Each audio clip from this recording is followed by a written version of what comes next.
everyone, welcome back to Sunday Live Chain. Thank you so much guys for tuning in. Well guys, I'm back again with the Mzansi Super Stories, and today sikhuluma ke ngestory ke esizakhele udumo kakhulu lapha ke kumzansi wethu Sibongile and the Dlaminis. Uma ukuthi bunga kasibuki, hayi cha ngiyaqoqozela impela ukuthi nje uhambe uyosibuka lesa story simnandi kakhulu. Yize ke noma sidlala nje izinsuku ezintathu, Monday to Wednesday.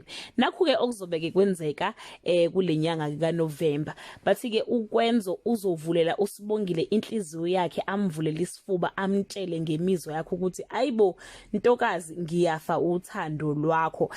Kunomuntu we guys lapha ke owathatha izithombe ngesikhathi ukwenzo benoSibongile bese Shaka Marine beqabulana. Abantu ke bebeyibuza ukuthi ke kungabe ubani lo owayethatha ke izithombe. Insolo ke bezithi ke uyinomalanga noma ugcina, kodwa ke kuvela ukuthi uNomalanga uzosebenzisa lezi izithombe lezi to expose i-relationship kaKwenzo noSibongile kwifamily yakwaDlamini. Uzovela nje bakhombisa isithombe athi niyabona izinto ezenziwa uSibongile isebenziseni, then bese yademanda ukuthi ifamily imxoshe ke uSibongile, imxoshe ke emsebenzini, nokuzovusa ke umbhejazane wabasebenzi basendlini. Babeka amathuluzi phansi bathi cha makhamba uSibongile nathi ngeke zesebenze, avele abaxoshe ngempela kumqashi wabo umama ke uDlamini. Kodwa ke guys, we all know ukuthi ke leya family yakwaDlamini hayi ifamily nje spoil ngempela, angeke ikwazi nje ukuhlala ngaphandle kwabasebenzi basendlini. So guys, kuzobaphoqa ukuthi bababuyise, baphinde babuyise naye uSibongile,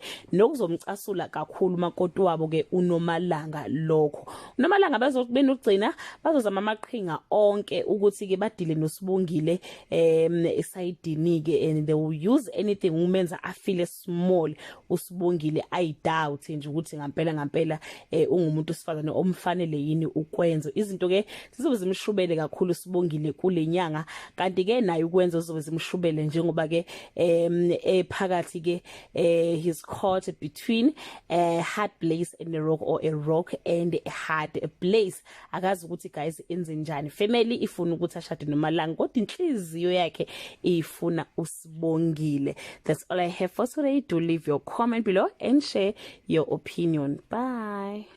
Hello everyone.